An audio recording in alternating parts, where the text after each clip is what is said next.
5, 4, 3, 2, 1, 0.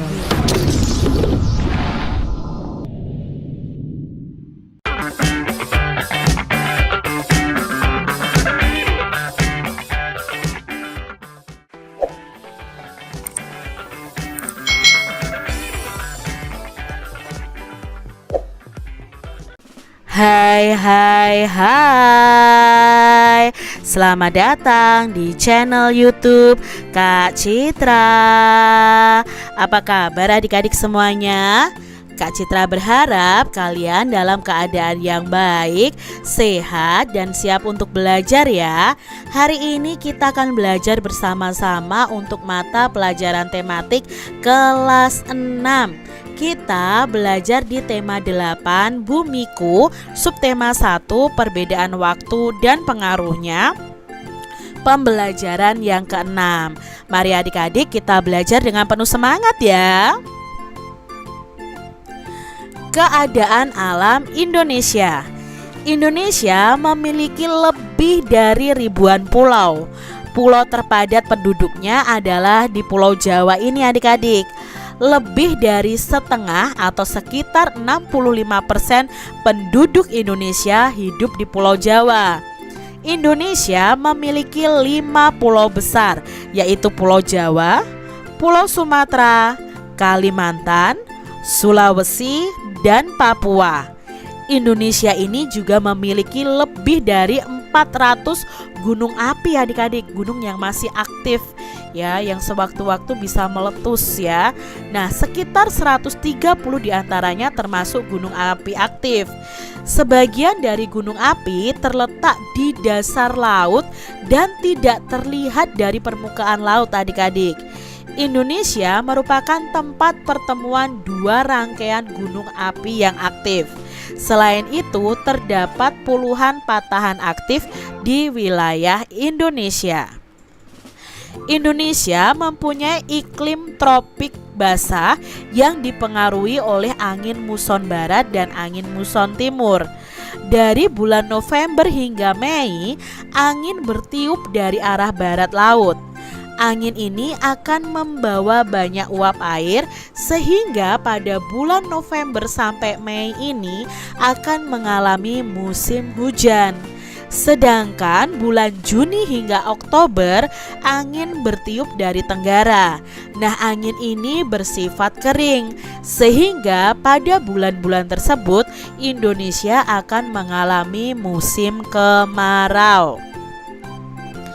Suhu udara di dataran rendah Indonesia itu berkisar antara 23 derajat Celcius sampai 28 derajat Celcius sepanjang tahun.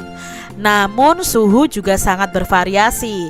Rata-rata akan mendekati 40 derajat Celcius pada musim kemarau di Lembah Palu, Sulawesi, dan di Pulau Timor. Nah, suhu di bawah 0 derajat Celcius itu di Pegunungan Jayawijaya, Papua. Terdapat salju abadi di puncak-puncak pegunungan di Papua seperti di Puncak Trikora. Ini adik-adik ya, Puncak Trikora itu di Gunung Wilhelmina, dan di Puncak Jaya. Nah, ini adalah Puncak Jaya adik-adik. Jadi ini adalah wilayah Indonesia yang mengalami salju, tapi hanya di puncak gunung saja, karena di sini puncak gunungnya sangat tinggi adik-adik. Curah hujan di Indonesia rata-rata itu 1.600 mm setahun. Daerah dengan curah hujan rata-rata tinggi sepanjang tahun adalah di Aceh, ya, di Sumatera Barat, sebagian di Sumatera Barat, Sumatera Utara, Riau, Jambi, Bengkulu, lalu sebagian Jawa Barat, lalu di Kalimantan Barat, di Sulawesi Barat, lalu di Maluku Barat adik-adik, Maluku Utara, dan di Delta Memberamo di Papua. Ini adalah pulau-pulau yang curah hujannya sangat tinggi. Adik-adik, bacaan di atas itu merupakan contoh sebuah teks non-fiksi. Kalau kemarin-kemarin kita sudah belajar tentang teks fiksi ya, teks berdasarkan khayalan dari pengarangnya. Nah, sekarang ini adalah teks non-fiksi. Apakah adik-adik tahu apa itu teks non-fiksi? Nah, mari kita pelajari bersama-sama. Teks non-fiksi atau karangan non-fiksi. Nah, karangan non-fiksi ini ialah karangan yang dibuat berdasarkan fakta atau kenyataan atau realita atau peristiwa yang benar-benar terjadi. Berbeda dengan karangan fiksi ya, itu yang berdasarkan hanya khayalan. Nah, tulisan non-fiksi ini biasanya berbentuk tulisan ilmiah dan ilmiah populer, laporan, artikel, features, skripsi, tesis, disertasi, makalah, dan lain sebagainya. Nanti biasanya kalian akan membuat ini ketika sudah di bangku kuliah adik-adik. Nah, perbedaan antara teks fiksi dan non-fiksi itu terletak pada masalah faktual atau tidak, imajiner atau tidak. Perbedaan antara keduanya sama sekali tidak ada hubungannya dengan gaya bahasa atau apapun selain masalah fakta dan khayalan. Jadi kalau non-fiksi itu fakta yang benar-benar terjadi, tapi kalau fiksi itu yang berupa khayalan. Karangan non-fiksi berusaha mencapai taraf objektivitas yang tinggi, berusaha menarik dan menggugah nalar atau pikiran dari pembacanya. Bahasa karangan non-fiksi itu bersifat denotatif dan menunjukkan pada pengertian yang sudah terbatas sehingga tidak bermakna ganda. Nah, non-fiksi ini dibagi menjadi dua. Yang pertama adalah non-fiksi murni, berisi pengembangan berdasarkan data-data yang autentik, dan non-fiksi kreatif, berawal dari data autentik kemudian dikembangkan sesuai imajinasi penulisnya yang pada umumnya itu dalam bentuk novel, puisi, dan prosa. Nah, adik-adik, di sini kita akan mengetahui tentang ciri-ciri khusus kondisi alam berdasarkan bacaan tadi. Nah, kondisi umum alam di Indonesia itu apa? Oh, Indonesia itu memiliki ribuan pulau, memiliki iklim tropik basah. Suhu udara di dataran rendah Indonesia itu sangat dingin ya, atau berukuran sedang. Nah, ciri-ciri khususnya apa? Yang pertama, ciri pertama, Indonesia itu memiliki 5 pulau. Dari ini ya, Indonesia memiliki ribuan pulau. Ini pertama, Indonesia itu memiliki 5 pulau besar.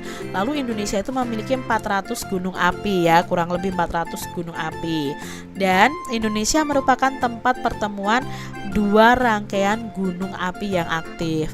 Lalu ciri yang kedua, Indonesia memiliki iklim tropik basah adalah dari bulan November sampai Mei Indonesia mengalami musim hujan. Dari bulan Juni hingga Oktober Indonesia mengalami musim kemarau. Lalu ciri yang ketiga, suhu udara di dataran rendah Indonesia. Nah, rata-rata suhunya adalah mendekati 40 derajat Celcius pada musim kemarau. Lalu terjadi salju abadi di puncak-puncak pegunungan di Papua. Dan curah hujan di Indonesia itu rata-rata 1.600 mm setahunnya. Adik-adik, Indonesia termasuk negara dengan curah hujan yang cukup tinggi.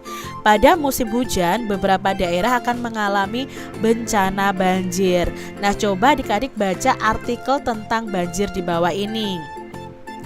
Sumbatan air dan banjir. Di Jakarta, banjir itu sudah menjadi peristiwa biasa.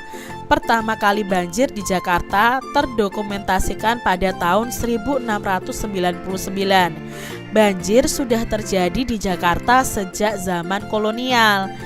Ada hal penting terkait banjir yang harus kita ketahui, yakni sumbatan saluran air. Sumbatan air ketika Jakarta mengalami banjirnya. Sumbatan ini terjadi ketika Jakarta mengalami banjir. Di kota ini banjir tidak hanya berisi air, namun terdapat banyak sampah juga. Banyak orang yang menganggap air merupakan suatu elemen penyebab polusi. Sebenarnya sampahlah yang menyebabkan air terkena polusi. Ketika terdapat banyak sampah di sepanjang sungai, tidak ada lagi ruang bagi air untuk mengalir karena terhambat oleh sampah tersebut adik-adik. Tak pelak lagi, air pun meluap dan terjadilah banjir. Air dan sampah bercampur dan mengalir di sepanjang jalan-jalan yang biasa kita lewati. Saya percaya bahwa kita bisa mengurangi resiko banjir jika Pemda Jakarta melakukan berbagai proyek air yang dapat mengedukasi dan menginformasikan bagaimana cara untuk membuang sampah yang benar beserta sanksi tertentu apabila tidak mematuhi aturan. Tutur Chandrian Atahiyat, seorang ahli arkeologi dan pelestari Kota Tua Jakarta. Ya, ini diambil dari nationalgeographic.co.id. Adik-adik coba analisislah informasi yang disajikan di artikel tadi. Identifikasi kewajiban yang tidak ditunaikan oleh masyarakat dalam bacaan tadi. Lalu jelaskan apa akibat dari kelalaian tersebut. Nah, di sini kewajiban yang tidak ditunaikan atau dilaksanakan oleh warga masyarakat adalah menjaga kebersihan lingkungan dan membuang sampah pada tempatnya. Akibat kelalaian tersebut apa? Banyak sampah di sepanjang sungai yang menyebabkan air itu tidak bisa mengalir. Air itu terhambat mengalirnya lalu meluap dan terjadilah banjir. Sebagai anggota masyarakat, kita memiliki kewajiban untuk menjaga kebersihan dan kesehatan lingkungan. Nah, bekerjalah dalam kelompok adik-adik. Diskusikan kewajiban yang kamu miliki sebagai masyarakat dalam menjaga kebersihan dan kesehatan di lingkungan tempat tinggalmu. Nah, di sini kewajiban kita sebagai anggota masyarakat adalah yang pertama menjaga kebersihan lingkungan, yang kedua membuang sampah pada tempatnya, dan yang ketiga mengurangi sampah dengan daur ulang sampah. Itu kewajiban kita untuk menjaga kebersihan dan kesehatan lingkungan. Ketika musim hujan tiba, lapangan sekolah menjadi becek dan berlumpur. Hal ini mengakibatkan sepatu siswa-siswi menjadi kotor adik-adik. Menjaga kebersihan dan kenyamanan itu adalah tanggung jawab semua warga sekolah. Nah, SD Pelita Hati ini membuat jadwal piket tambahan. Mematuhi dan menjalankan jadwal piket dengan baik merupakan kewajiban setiap siswa SD Pelita Hati. Bantulah SD Pelita Hati ini membuat daftar hal-hal yang harus dilakukan oleh petugas piket dan siswa-siswa lainnya sebagai perwujudan dari kewajibannya dalam menjaga lingkungan sekolah. Nah, adik-adik, kewajiban petugas piket itu apa saja? Yang pertama, menyapu ruangan dan halaman kelas, menata kembali buku-buku pelajaran, membersihkan papan tulis, mengatur kembali posisi meja dan kursi, lalu mengisi papan absen, bisa membuka dan menutup jendela kelas. Itu tadi adik-adik ya tugas dari piket kelasnya. Kak Citra berharap kalian juga melaksanakan piket kelas. Kalau saat ini belum bisa ya adik-adik ya, karena adik-adik belajar dari rumah. Kamu sudah mengidentifikasi kewajibanmu dalam menjaga kebersihan rumah, sekolah, dan lingkungan. Coba adik-adik tuliskan kembali kewajiban kalian dalam menjaga kebersihan di lingkungan rumah, sekolah, dan masyarakat. Kalian bisa membuat tabel seperti berikut ini dan kalian bisa tempelkan sebagai pengingat kalian. Contoh kewajiban menjaga kebersihan dan kesehatan di lingkungan rumah. 1. Membuang sampah pada tempatnya, membersihkan debu-debu yang menempel di barang-barang, merapikan kamar setelah bangun tidur, menyapu dan mengepel lantai, membuka jendela kamar pada siang hari. Lalu kewajiban di lingkungan sekolah untuk menjaga kebersihan ada melaksanakan tugas piket kelas, membuang sampah pada tempatnya, tidak mencoret-coret tembok ya, membuka jendela kelas pada siang hari, cuci tangan setelah makan dan jajan di kantin. Lalu Lalu di lingkungan masyarakat bisa dengan cara membuang sampah pada tempatnya. Lalu kalian harus berkewajiban menjaga kebersihan lingkungan rumah, menutup tempat air yang terbuka, melakukan daur ulang sampah, ikut bergotong royong membersihkan lingkungan sekitar. Itu tadi contoh-contoh kewajiban menjaga kebersihan dan kesehatan di lingkungan rumah, sekolah, dan masyarakat. Demikian tadi adik-adik pembahasan kita di tema 8, subtema 1, pembelajaran yang ke-6. Semoga video pembelajaran ini bermanfaat untuk adik-adik semuanya, dan sampai jumpa lagi di video pembelajaran Kak Citra selanjutnya. Tuhan memberkati. Jangan lupa tekan tombol subscribe, lalu tekan loncengnya, tekan juga tombol like, lalu share ke media sosial kalian. Jangan lupa untuk ikuti media sosial Kak Citra.